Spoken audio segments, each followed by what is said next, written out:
While most of us are wired into modern life, smartphones buzzing, cities humming, there are still people out there living in ways that feel almost impossible to imagine.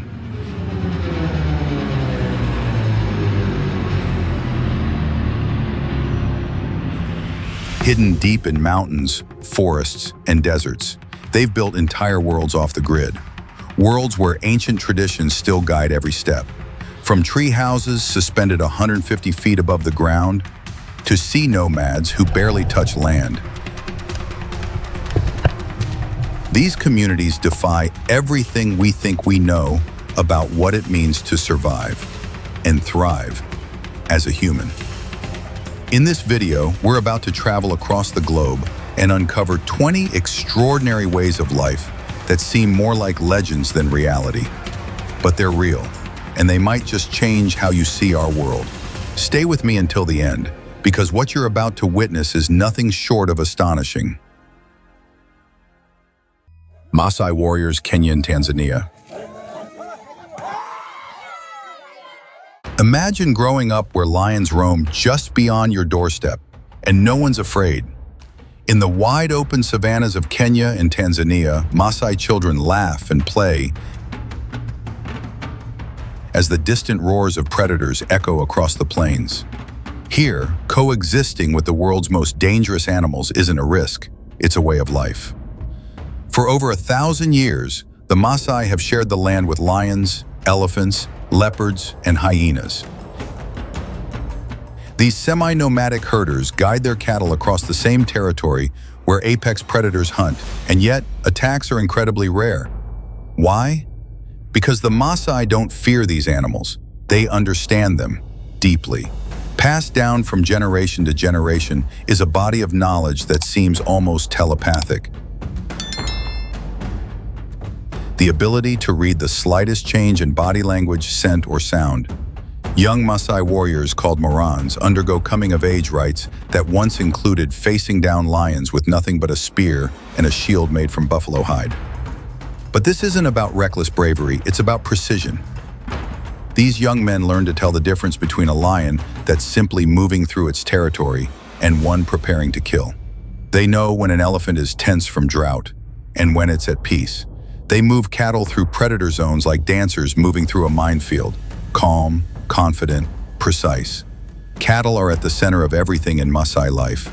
They're considered sacred gifts from the god Enkai, divine beings lowered from the heavens on leather ropes.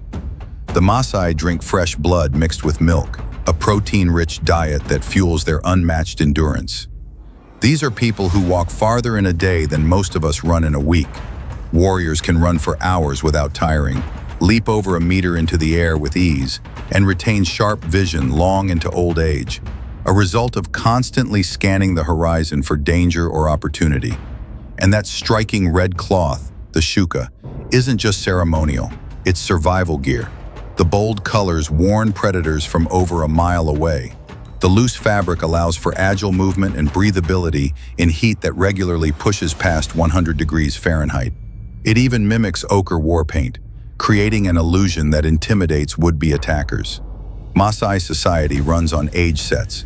Young men must earn their place through years of service, guarding cattle, living off the land, and mastering the art of survival in one of the harshest environments on Earth. They learn to read clouds, track weather through animal behavior, and navigate using nothing but stars and distant landmarks invisible to the untrained eye. Drinking blood, facing lions, herding cattle through predator territory. The Maasai way of life sounds like the stuff of legends, and yet, it's all very real. In the heart of East Africa, ancient wisdom still holds its ground, in a world where survival is an art form and fear is replaced by knowledge. Bajau Sea Nomads, Philippines.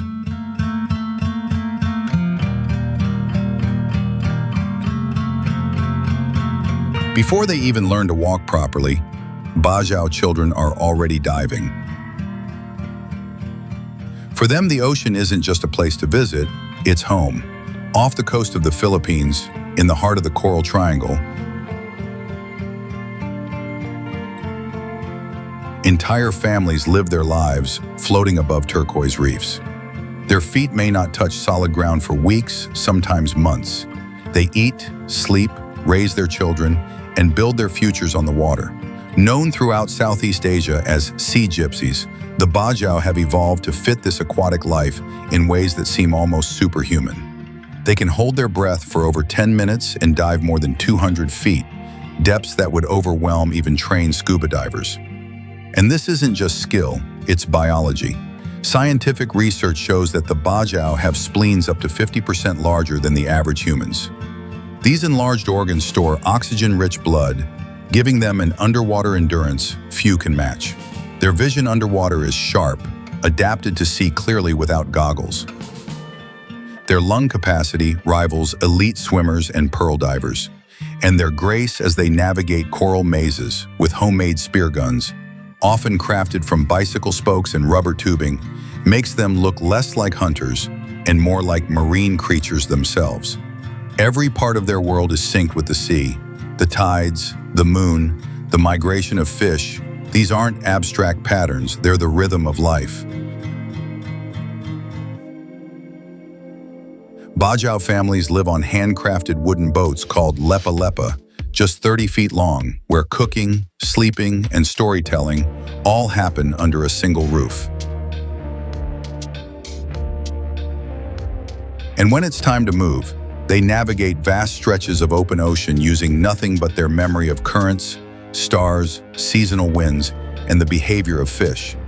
No GPS, no maps, just knowledge passed down through centuries.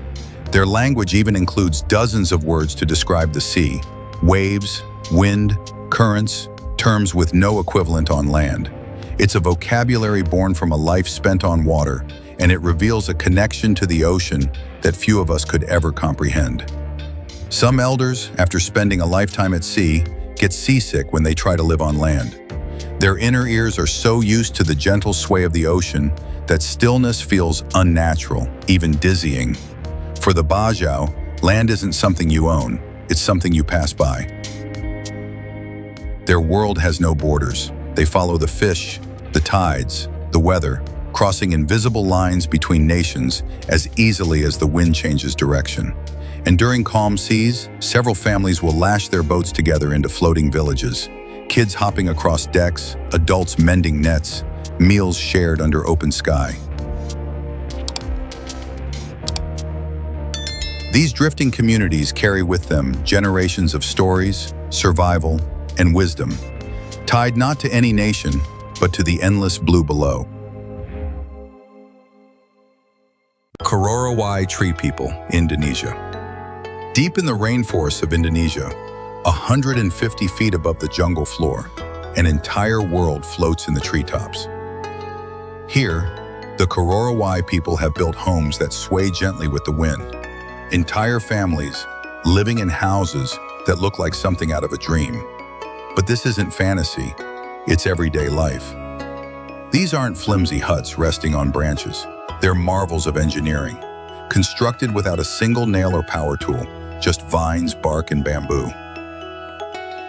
Some of these tree houses rise multiple stories high and shelter up to a dozen people. On the main floor, meals are cooked over open flames, fires that somehow don't set the entire wooden structure ablaze. Above and below, sleeping quarters stretch outward like branches of a vertical village woven into the canopy. But living this high off the ground isn't just about tradition, it's survival. Down below, the jungle is filled with danger. Wild boars, venomous snakes, even crocodiles slithering and stalking through the swamps. Mosquitoes carrying malaria rarely rise this far into the trees, giving the Cororowai a natural barrier from disease. And when the monsoons come and the rivers flood the forest floor, their homes stay dry and untouched, floating safely above the chaos. From these tree houses, Cororowai hunters track birds and canopy-dwelling animals with a kind of precision that seems unreal. They craft bows, arrows, and spears from forest materials, powerful enough to bring down hornbills or tree-dwelling marsupials from neighboring branches. Women harvest fruits, nuts, and medicinal herbs from treetop gardens. vertical farms that feed families without disturbing the forest below. It's an entire ecosystem of life suspended in the air. And what's most astonishing? Some Cororowai villages didn't make contact with the outside world until the 1970s. Dutch missionaries were the first to find them, and even then, few believed stories of whole communities living in the trees. Even now, many families choose the sky over the ground, rejecting government-built homes in favor of their canopy dwellings. It's proof that living in harmony with nature can create solutions far more elegant than anything modern civilization has to offer. And when night falls, their cooking fires flicker between the branches. Little constellations hanging in the forest canopy, like stars among the leaves. Yakut people, Siberia, Russia. Imagine waking up to temperatures that can freeze exposed skin in under a minute. Minus 60 degrees, the kind of cold most people will never experience, let alone survive. And yet, in the Siberian Arctic, Yakut children are outside, building snow forts, racing across frozen rivers, laughing in weather that would kill the average human.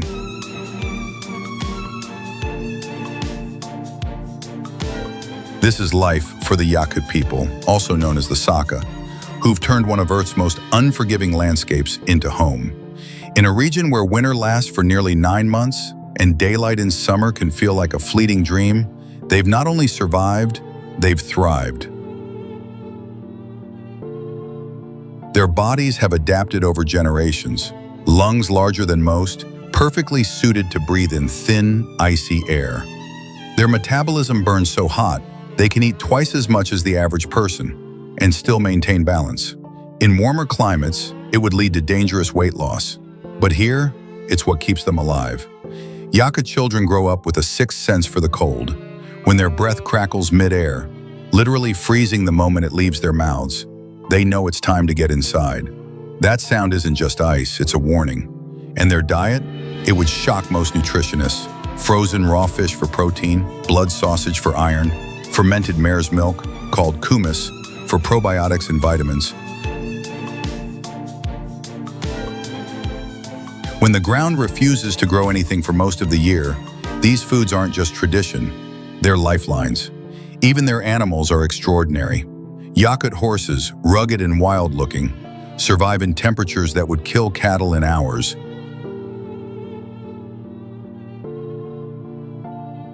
Their winter coats are so thick, they outperform most modern insulation. And with powerful hooves, they can dig through meters of snow to find hidden grass beneath.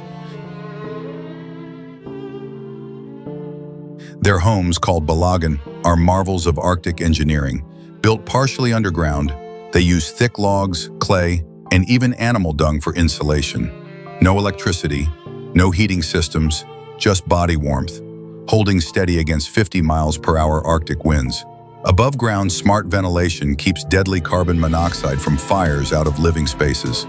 A design as elegant as anything you'd find in modern cold weather architecture. Without freezers, they still store food for months. Why?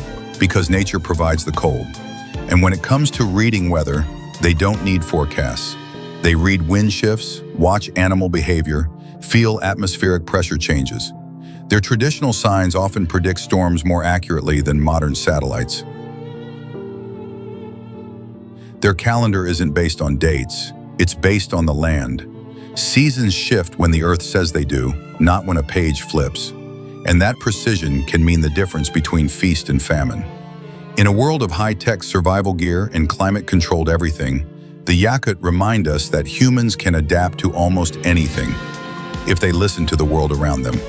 And in Siberia, the world speaks in frost, wind, silence, and survival.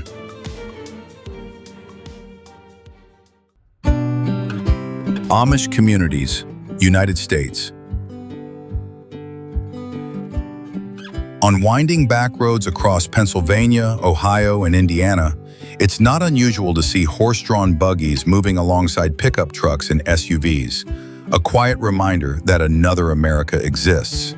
In these pockets of rural life, the Amish have built a parallel world, one that looks like it's paused in the 18th century, yet continues to thrive in the heart of the 21st. They've deliberately turned away from most modern technology, not out of ignorance or stubbornness, but by choice. And what's remarkable is how well that choice works.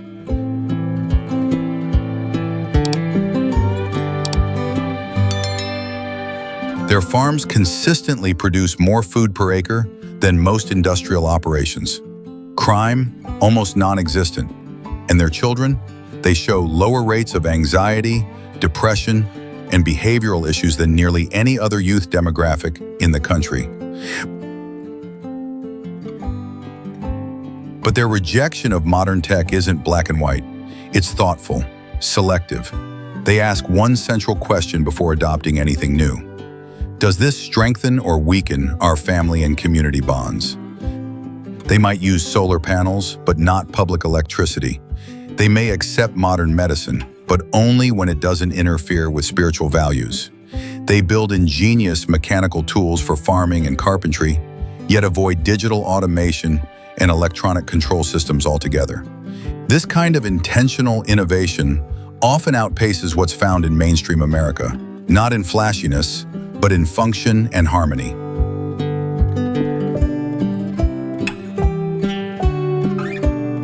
Amish teens participate in Rumspringa, a coming-of-age period where they're allowed to experience the modern world. Music, movies, even smartphones. They can choose to leave, and yet over 90% of them come back. That's a retention rate most modern religions and cultural institutions can only dream of.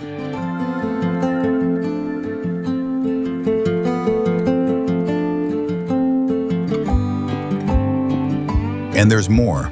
Many Amish communities have been carbon neutral for decades.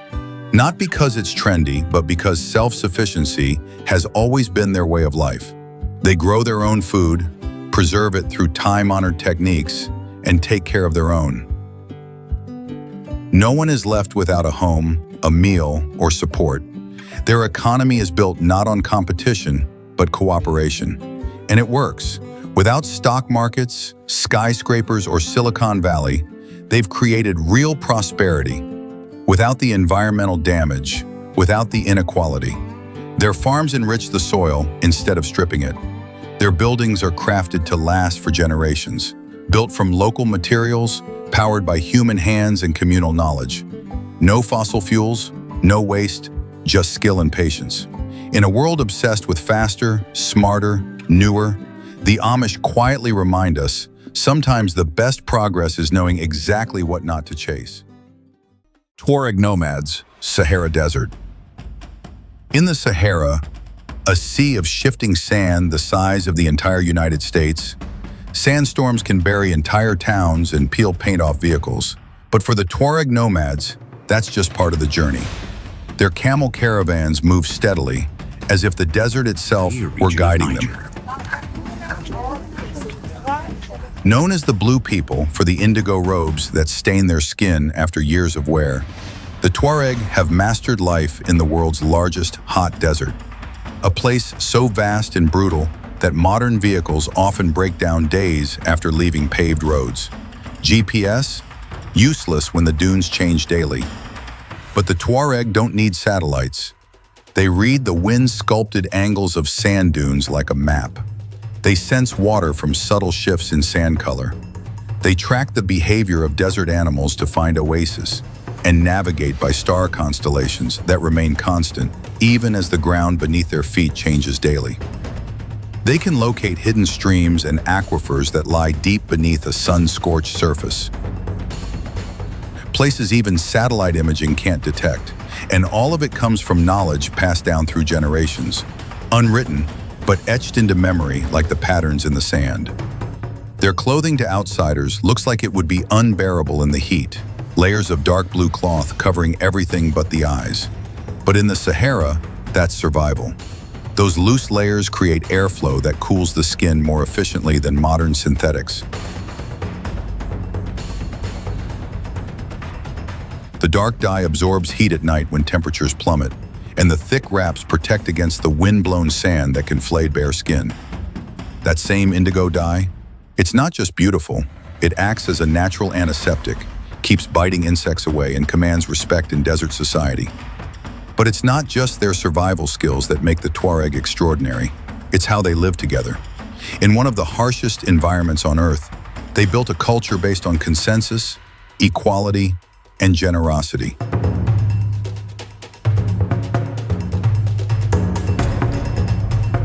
Decisions are made democratically, not by force, but through dialogue.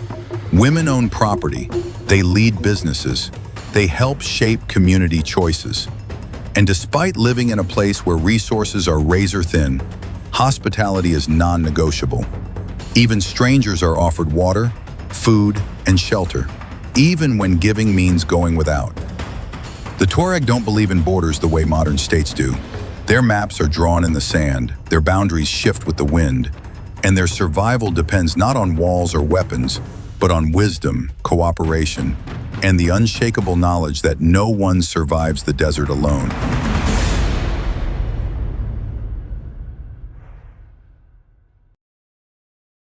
Toraja death rituals, Sulawesi, Indonesia.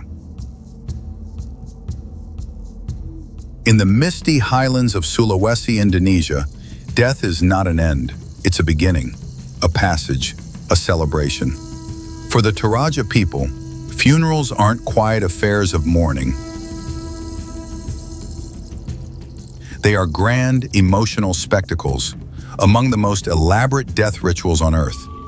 These ceremonies can last for weeks, cost more than most earn in a lifetime, and involve an entire community coming together to honor the departed. Families often save for decades to prepare, because here death is not something to rush, it's something to do right. When a loved one passes, the body may remain in the family home for months, even years, until the proper funds and timing are in place. Only then does the real ceremony begin, a massive festival filled with traditional dance, music, and ritual, and feasting on a scale that rivals national holidays. Dozens of water buffalo, sacred animals believed to carry the soul into the afterlife, are sacrificed. Hundreds of pigs are prepared. Some of these animals are so valuable they're worth more than a luxury car. Their meat feeds thousands of guests who come from across the island, sometimes across the country, to attend. It's not just a funeral, it's a cultural epic, blending sport, religion, artistry, and ancestral reverence into a single unforgettable moment. Even the architecture reflects this deep relationship with death and legacy. Toraja homes called tongkonan feature iconic boat-shaped roofs that seem to sail toward the heavens. Built entirely without nails, these structures can last for centuries, handcrafted by master builders using techniques passed down through generations. But perhaps the most astonishing ritual of all is manene. Every few years, families exhume the preserved bodies of their ancestors, not to grieve, but to reconnect.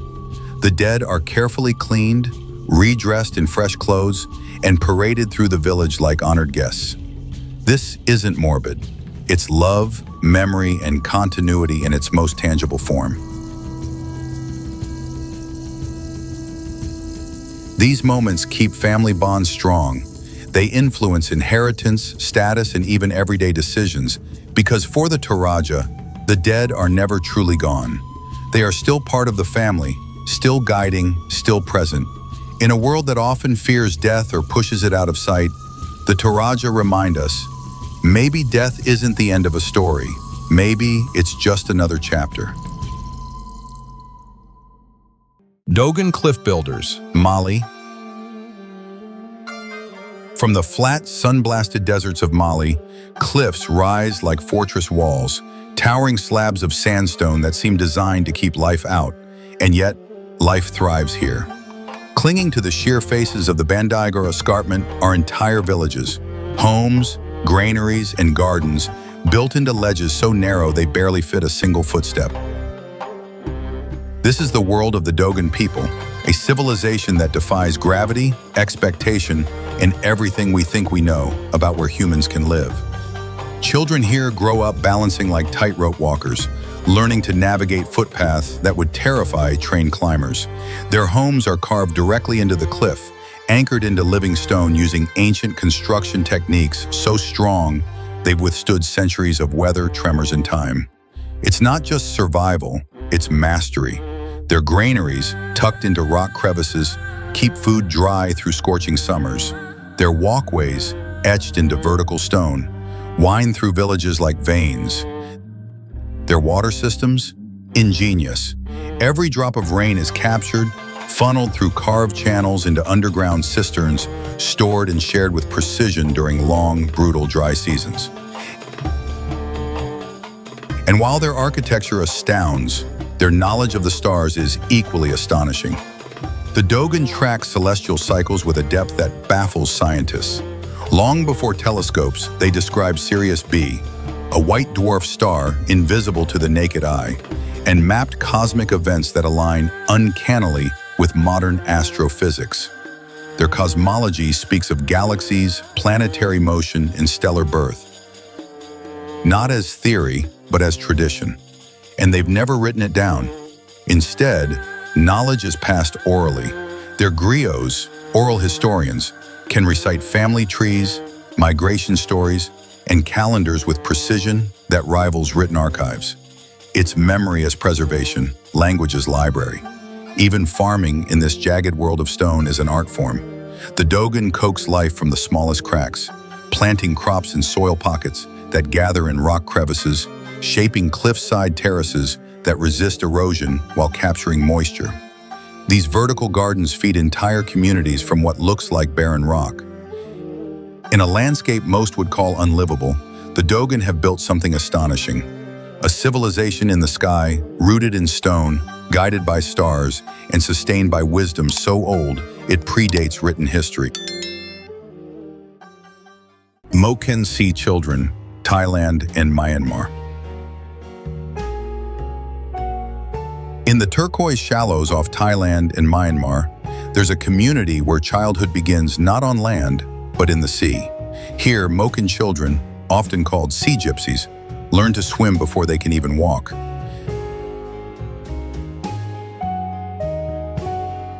By the time they're toddlers, they're already diving beneath the surface, eyes wide open, no goggles, no masks, just raw instinct. And here's the astonishing part. Their vision has physically adapted to life underwater. Scientists studying the Moken have found something rare. Their eyes can actually adjust focus beneath the surface. It's a physiological change, not just practice. These kids see clearly underwater the way most of us do on land. As they grow, their abilities only sharpen. They can free dive past 60 feet, holding their breath longer than most trained divers, all to gather sea cucumbers, shellfish, and other treasures from the reef. They navigate coral mazes and underwater caves using little more than touch, vibration, and an almost supernatural sense of current. But the Moken aren't just skilled swimmers, they're ocean nomads. They have no fixed villages, no land deeds, no permanent homes. Instead, they follow the sea's rhythms, drifting with the fish, the tides, and the seasons, just as their ancestors have done for thousands of years. In a world defined by roots, ownership, and permanence, the Moken offer something entirely different, a life defined by movement, by water, and by deep generational knowledge of the sea. Living root bridge communities, India. In the cloud-soaked hills of Meghalaya, where monsoon rains fall like endless curtains and rivers carve deep gorges into the earth, something extraordinary is growing. Bridges, living bridges, made not of steel or stone, but of tree roots trained by human hands. Here, in one of the wettest places on the planet, where rainfall can top 40 feet a year, conventional materials rot and crumble. But the people of Meghalaya have found another way, a way that doesn't fight nature, but partners with it. They guide the aerial roots of rubber trees across chasms using bamboo scaffolds, coaxing them inch by inch over rushing waters. Over decades, not years, those roots thicken, intertwine, and harden into walkable, living bridges. Stronger than concrete, more durable than steel, and fully alive. Some of the bridges in use today were started by people long gone, great-grandparents who planted roots not for themselves, but for future generations they would never meet. Each bridge is a monument to patience, to intergenerational wisdom, to the kind of long-term thinking that modern society can barely fathom. But it doesn't stop at bridges.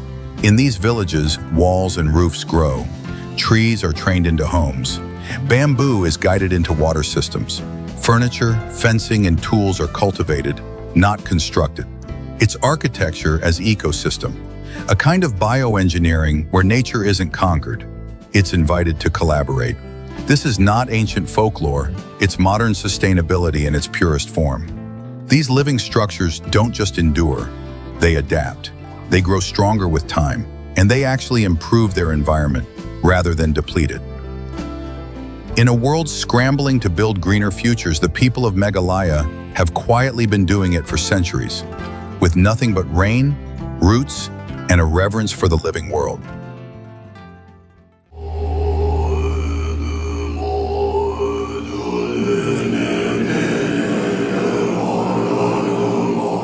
Taktsang Monastery monks, Bhutan. Perched on the sheer face of a cliff nearly 3,000 feet above the valley floor is a place where the earth and sky seem to blur, and where a few have chosen to live suspended between the two. This is Taktsang Monastery, Tiger's Nest, one of the most remote and breathtaking spiritual sites on earth. Built in 1692 into the vertical cliffs of Bhutan's Paro Valley, it clings to stone as if by sheer will. Getting here means trekking along narrow, winding paths where one misstep could mean a fatal fall.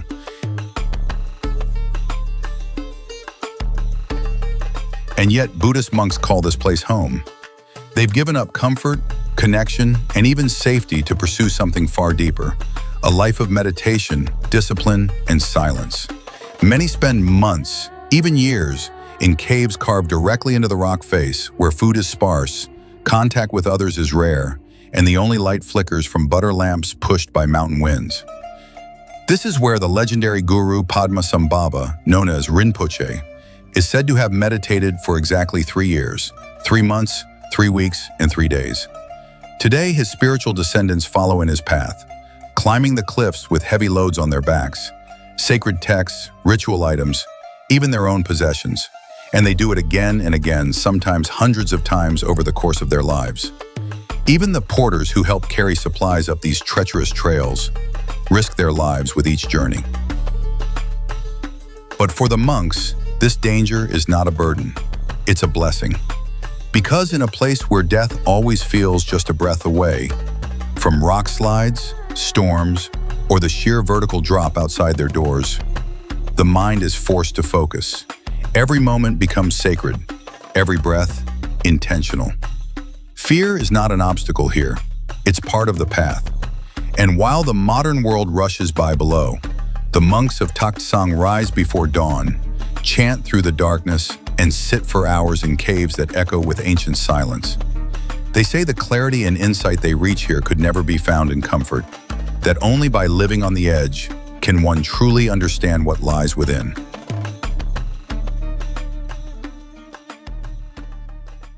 Aymara Highlanders, Bolivia. At over 12,000 feet above sea level, the air is so thin that most visitors struggle to breathe. Some collapse within minutes. But for the Aymara people of Bolivia's Altiplano, this is just another day. They've lived here for thousands of years, on the world's highest inhabited plateau. Where oxygen is scarce, the sun burns with unfiltered intensity, and nights can freeze your breath before it leaves your mouth. Yet, life not only continues here, it thrives. Aymara children are born with enlarged hearts and lungs, bodies wired for altitude, blood rich in red cells that carry oxygen through the thinnest air imaginable. They're not just surviving, they're flourishing in conditions most of us wouldn't last a day in. On steep terrace slopes that stretch up the mountainside, the Aymara grow over 200 varieties of potatoes, at altitudes where most plants wither. They've engineered fields so steep that outsiders need ropes to climb them. And through trial and tradition, they've mastered an ancient technique, freeze-drying potatoes using the natural cycles of day and night, preserving food for decades. No electricity, no chemicals, just the mountain and time. Their homes, built from local stone and adobe, are masterpieces of mountain architecture. Designed to hold warmth when temperatures swing 50 degrees in a single day. Strong enough to survive earthquakes, landslides, and winds that roar over 60 miles per hour. Powered by nothing but sun and body heat. But perhaps the most surprising thing about the Aymara? Their concept of time runs in reverse. They see the past as something in front of them, known, visible, a guide you can look at and learn from. The future, it's behind you. Unseen, unpredictable, something you feel approaching but can't yet face.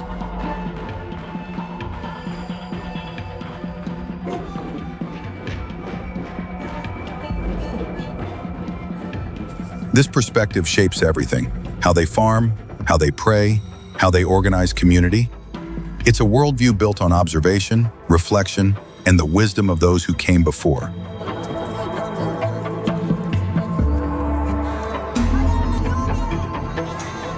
And in this high-altitude world, the Aymara have become endurance legends. They run marathons at elevations where most sea-level athletes can't even walk. They carry loads up mountain trails without stopping for breath. They farm steep cliffs from sunrise to sunset, wrapped in traditional clothing made from alpaca and llama wool, warm yet flexible enough for any terrain. In a world where speed and technology are everything, the Aymara remind us, sometimes the greatest strength comes from slowing down, looking back, and walking forward, one sure-footed step at a time. Sámi reindeer herders, Norway. Across the frozen edges of northern Europe, where the sun disappears for months and the land is blanketed in endless snow, a thunderous sound echoes through the tundra, reindeer hooves pounding the ice. This is the world of the Sámi, the indigenous people of the Arctic North.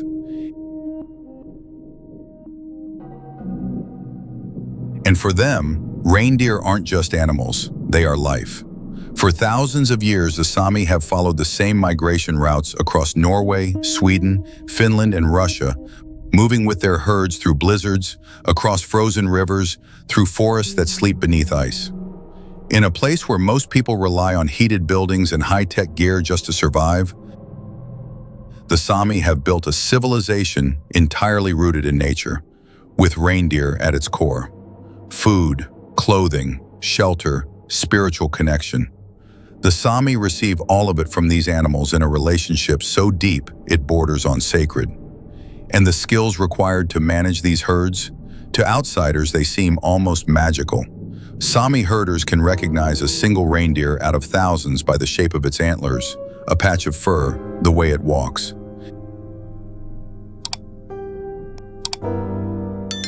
They can predict snowstorms days in advance just by watching how the herd moves. And they navigate across white, trackless landscapes using landmarks and shadows most of us wouldn't even notice. Communication is quiet. Whistles, calls, gestures that travel for miles across the tundra, guiding thousands of animals across hundreds of kilometers of Arctic wilderness. Their clothing, made from reindeer hide and fur, is some of the most advanced cold weather gear on Earth. Waterproof, insulating, flexible. Their boots come with built-in snowshoes and insulation that protects against frostbite, even in minus 40-degree temperatures. And they're designed to be pulled off in seconds, critical if someone falls through the ice, which happens more often than you'd think. Traditional Sámi life is completely synced with the rhythms of reindeer. Entire families migrate with their herds from winter to summer pastures, carrying everything they need year after year. In this nomadic life, the health of the herd is the survival of the people. But for the Sámi, it goes beyond survival. They believe reindeer and humans are connected by something more than biology, that they share destinies, even souls. Herding, then, is not just a job, it's a form of worship, a way of listening to the land. A sacred trust passed down through generations. And now, as the climate changes and science scrambles to keep up, researchers are finally turning to Sámi knowledge because their traditional understanding of Arctic ecosystems, weather patterns, and animal behavior has often proven more accurate than modern forecasts. In a world of satellites and algorithms, the Sámi remind us, Sometimes the deepest truths come not from data, but from watching the snow, the sky, and the silent language of hooves. Chukchi Arctic nomads, Russian Far East. In the farthest reaches of Siberia, where winds scream across frozen tundra and temperatures drop so low they freeze skin in minutes, even polar bears and Arctic foxes seek shelter. But the Chukchi people don't retreat, they endure. For generations, these indigenous reindeer herders have made their lives in a place most humans would not survive for a day. This is the edge of the habitable world, where winter brings months of total darkness and summer delivers sunlight without warmth. Here, survival revolves around reindeer, not just as animals, but as lifelines. They provide transportation across endless, treeless plains. They offer food when vegetables won't grow. They give hides for clothing and materials for homes strong enough to withstand winds that howl over 60 miles per hour. To outsiders, life here seems impossible. But the Chukchi have adapted in ways that border on the supernatural. They can sleep soundly in shelters so cold that water turns to ice beside them. They travel for days across white, empty terrain without getting lost, guided by subtle clues in wind patterns, snowdrifts, and landscape markers invisible to the untrained eye. They work all day outdoors in temperatures that would send most people to the emergency room within minutes. And what they wear? It's not modern, but it works better than most modern gear. Chukchi garments are layered with reindeer fur and hide, designed not just for warmth, but for breathability, flexibility, and survival. They trap heat when it's needed and vent it instantly when it's not. The result is a wearable microclimate, a second skin against the Arctic. But it's not just physical resilience that defines them, it's mental. Months of total darkness, followed by months of blinding light, would shatter most people's sense of time, of self, of sanity. But the Chukchi stay grounded through tradition. Storytelling marathons that last through the long nights, drum ceremonies that echo across the tundra, communal gatherings that bring warmth, music, and memory to the coldest corners of the earth. And then there are the shamans, spiritual leaders said to communicate with reindeer spirits, to enter trance states that allow them to read the weather, predict animal behavior, and feel the land shifting beneath the snow. To many, it sounds impossible, yet their predictions often surpass what satellites and meteorological models can provide, proving that ancient knowledge, honed by necessity, still outmatches modern technology in places where survival depends on more than just science. In the most unforgiving environment on Earth, the Chukchi people remind us, the limits of human endurance are far beyond what we think, especially when body, spirit, and nature move as one. Kogi Guardians, Colombia. High in the mist-wrapped peaks of Colombia's Sierra Nevada mountains, there lives a people who claim they're not just caretakers of the land, but guardians of the entire planet. They are the Kogi. Descendants of an unbroken pre-Columbian lineage, the Kogi have lived in self-imposed isolation for over 500 years, not because they had to, but because they chose to. They believe their mountain homeland is the heart of the world and that they were placed there to protect it, not just for themselves, but for all of us. For the Kogi, spiritual training begins before birth. Pregnant mothers follow strict rituals, special diets, behaviors, and meditations, all meant to attune their unborn children to the natural world and the unseen energies they call a luna, a spiritual dimension that underlies and shapes our physical reality. Boys chosen to become priests are raised in total darkness for the first several years of life inside sacred caves. There, without light, they develop an intense sensitivity to sound, vibration, and energy. They learn to feel the rhythm of the world, the way the earth breathes, and they listen.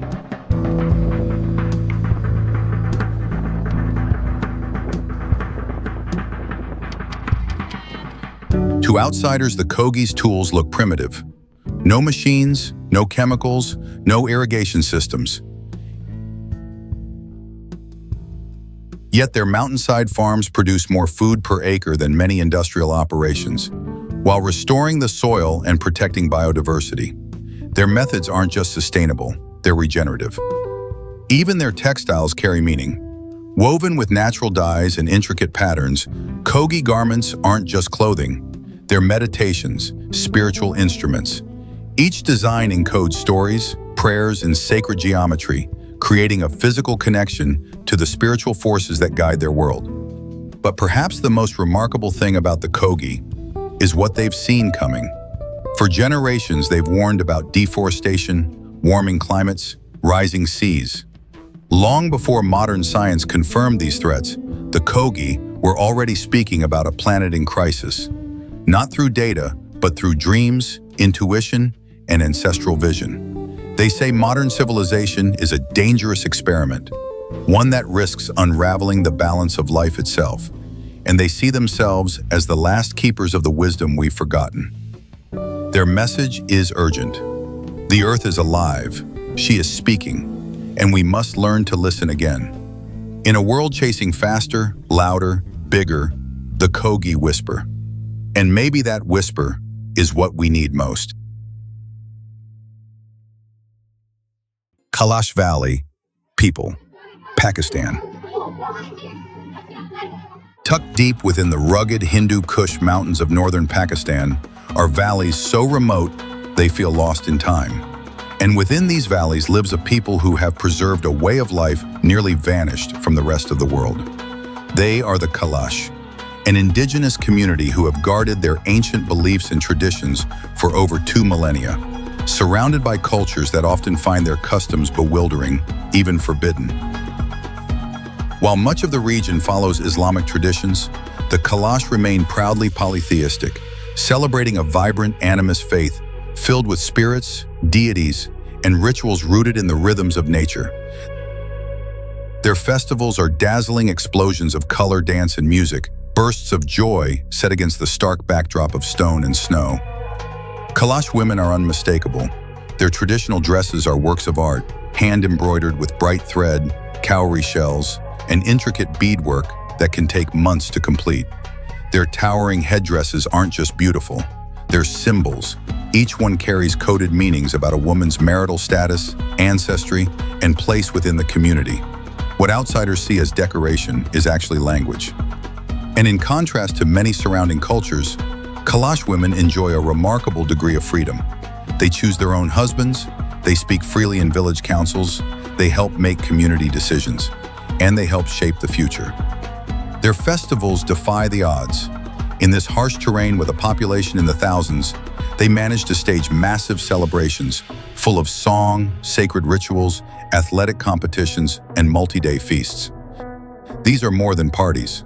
They're acts of cultural preservation, keeping alive Indo-European traditions that have vanished almost everywhere else. Their homes seem to grow directly from the mountains, built from local stone and timber. Kalash houses hug the cliffs in stacked layers, engineered to withstand earthquakes, rock slides, and biting winter winds, all without modern tools, cement, or machines. And yet they include sophisticated design, ventilation systems that channel cool air in the summer and trap warmth in the winter. These buildings are living proof that traditional knowledge, honed by time, shaped by place, can rival and often surpass modern engineering. In a fast-moving world, the Kalash remind us, heritage isn't always found in museums. Sometimes it dances in the dust, sings to the mountains, and weaves itself into the fabric of everyday life, waiting quietly in a hidden valley for those who still remember.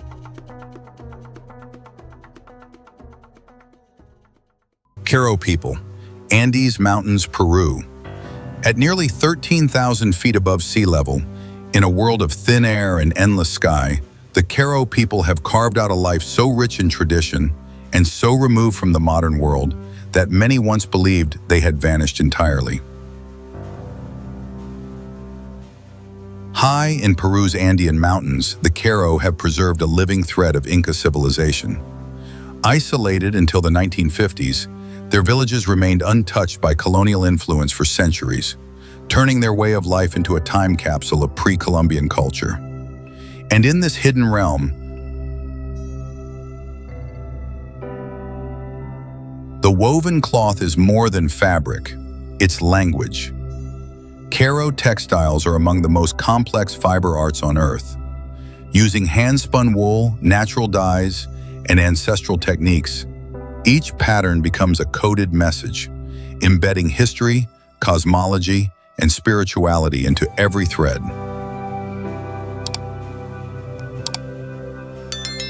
Some weavings are read like books, their meaning deciphered only by those who spent a lifetime studying the symbols. Their fields are just as brilliant, farming steep, rocky slopes that most would call unworkable. The Karo transform vertical cliffs into fertile terraces. They grow dozens of potato varieties, each adapted to resist frost, drought, and disease, sustaining life at altitudes where most crops cannot survive. These seeds, passed down through generations, carry thousands of years of knowledge, carefully selected and preserved in living form. But it's their spiritual connection to the mountains that truly defines the Karo. They believe the peaks, the Apus, are sentient sacred beings, protectors, teachers, and through ritual, offerings, and meditation, the Karo maintain a constant dialogue with the land. Their spiritual leaders, called Altomasayoks, spend decades in training, undergoing vision quests, plant medicine ceremonies, and solitary retreats in remote places where the wind speaks and the stones remember. They are said to predict weather with uncanny accuracy, diagnose emotional imbalances, and guide entire communities through the unseen forces of the natural world. To outsiders, these abilities may seem mystical, but to the Karo, it's simply a way of listening to the earth, to the sky, to the spirits that have always been there. In a time when the modern world races forward, the Karo walk in step with the past, reminding us that tradition is not something buried behind us. It's something we can still live within. Sentinelese people, North Sentinel Island, India. On a tiny island in the Bay of Bengal, arrows greet anyone who comes too close. And in that fierce rejection lies one of humanity's last unbroken lines to the ancient world. The Sentinelese have lived in total isolation for over 60,000 years. No phones, no agriculture, no metal tools of their own making, and absolutely no contact with outsiders. Not because they can't, because they choose not to. Their hostility isn't blind aggression, it's survival. Other tribes who welcomed missionaries or aid workers were wiped out by disease, colonization, or cultural erosion. But the Sentinelese endured, generation after generation, fiercely independent, completely self-sufficient. They survived cyclones and tsunamis. They fish in coral-rich waters using outrigger canoes. They build shelters that defy tropical storms. And when ships wash ashore, they repurpose scrap metal into arrowheads, forged with Stone Age techniques passed down through memory, not manuals. They've seen helicopters fly overhead, ships pass by, satellites blink above their skies, and still they want none of it. This isn't ignorance, it's clarity. The Indian government now enforces a no-contact zone, recognizing that the Sentinelese, more than anyone, know what they need: solitude, sovereignty, and the right to remain unchanged. In a world obsessed with progress, they raise a different question. What if the most advanced choice is not to evolve, but to endure?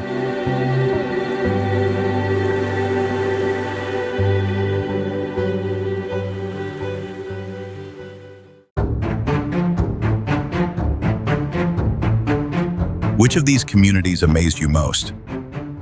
Drop your thoughts in the comments below. We read every one. Smash that subscribe button if you want to explore more untold stories of human resilience, creativity, and wonder. Hit the bell icon so you never miss an episode. And share this with someone who still believes there's only one way to live. Because the truth is, humanity is far more extraordinary than most of us have ever imagined.